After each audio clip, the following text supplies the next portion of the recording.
Oy, magandang morning Ate Arns. Ay, good morning. Malaking tulong din sa akin yan.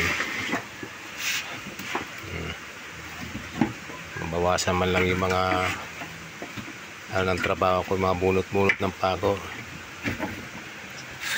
Trabaho na yung aking ang aking apprentice, ang aking helper. Pero naglalagari na rin yan at na pumupok-pok na rin. Nagmamartilyo na rin yan. Kaya yan. Ngayon pabunot-bunot muna siya ng pako para naman ito lang kasi pahinga ko eh. Makapag video ng konti samantalain habang wala nagpapatugtog. Napagod na yung kumakanta umagang-maga. Grabe yun sila. Mukhang naubusan ng panghulog sa Oo, na nantok na siguro kaya tulog na. Mukhang agang-aga, lasing. Ayan, so oras na para makapang-video. Ako naman, makapang-video muna. Ayan, ipasada ko lang to kay Mami Uns. Dahil ito ang sitwasyon ng aming ginagawang second floor na pinaka main purpose nito ay itaas yung solar panel. Ayan. So paikot yan.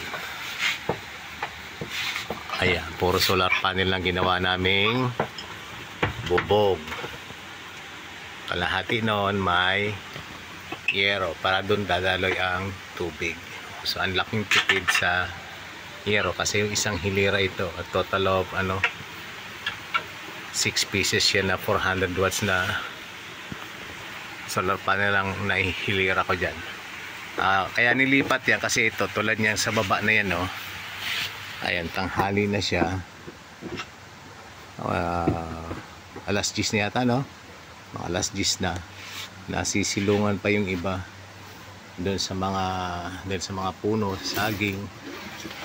Ayan. Buti nga wala na doon sa side na yon. Itong sa may side na to, meron na dyan malaking mahogany na inakyat ko noon na nakiusap ako kay Tatay Basti noon. Pinutulan ko ng masanga. Ngayon, matagal na nabili yun. Pinutol na rin final nung bumili. Kaya maluwag-luwag na dyan. And itong sa side na to, yung akin namang santol, ginawa santol yung mga sanga.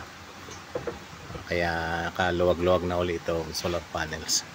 Ayan, ito. Kaya pati itong side na to, itataas ko rin ito. Maging second floor ito. And eventually, makakaginhawa yung mga solar panels. As ang disadvantage namin dito dahil sa nasa nga siya ng bundok.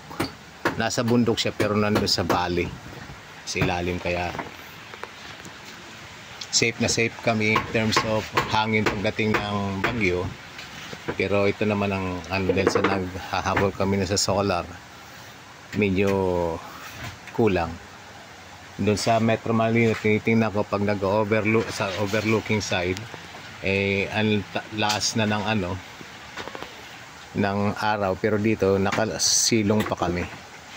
Kaya ayun, para-paraan na lang. Okay. And pasadaan nga natin para naman makita dito yung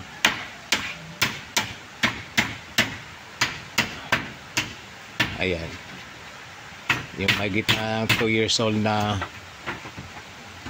na mansanas. Ang taas na niya pero ang liit ng katawan. Sana nga makarecover at inubos ng caterpillar yung mga mga dulo niyan. Ayun ay mga sumisingla na uli ang dahon. Alright, so yun, balikan natin si Mami Arns. At malaking ginhawa din itong ginagawa niya, nakatulong sa actually kaming dalawa lang nito nag-akyat na mga solar panel So, pa ako. Ayun. Kasi ang daming niyan, ang daming pinako dyan. Ang tibay. So yung mga kuting-ting na trabaho na ganyan, malaking bawas sa sa effort ko yan sa oras na pwede ko na may gawa sa iba. Ginaganahan si Mami Arns yan talagang siya, tulong siya dito. Meron kasi kaming, meron naman siya kasing ginagawa. Actually, ang gawa ni Mami Ernst ngayon is nakafocus kami sa paggawa ng content. Ayun. Certified content creator na yan si Mami Ernst. Pero ang ano niyan is Back to Bukid din. Ang page namin, Back to Bukid. Tapos may channel kami na Back to Bukid. O, diba? So, yun. Baka naman gusto nyo i-follow, no? follow kayo sa aming Back to Bukid page. Yun. Good vibes doon. At ang inaano namin doon ay mostly ngayon ng current ano namin is all about sa yung matuwid na ano ba ng ugali ba, mga pag-ugali na mga doon sa against doon sa mga suwail ng mga anak. Ayan. Banggitin natin dito yung all about doon sa Yulo family. Yun ang started it all. Yung si Nanay Angie tsaka si Carlos, yung ating two-time Olympic gold medalist, at ang kanyang si Chloe.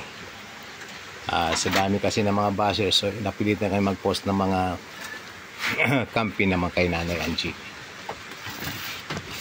Ayan, so if interested kayo, follow kayo sa Back to Bukid. Pero ito ay sa Simply Erna naman itong channel sa YouTube. Alright, so ayun lang muna para makapagtrabaho na rin ako. Bye bye Mami Ernst. Ayan, Simply Erna. Bye bye.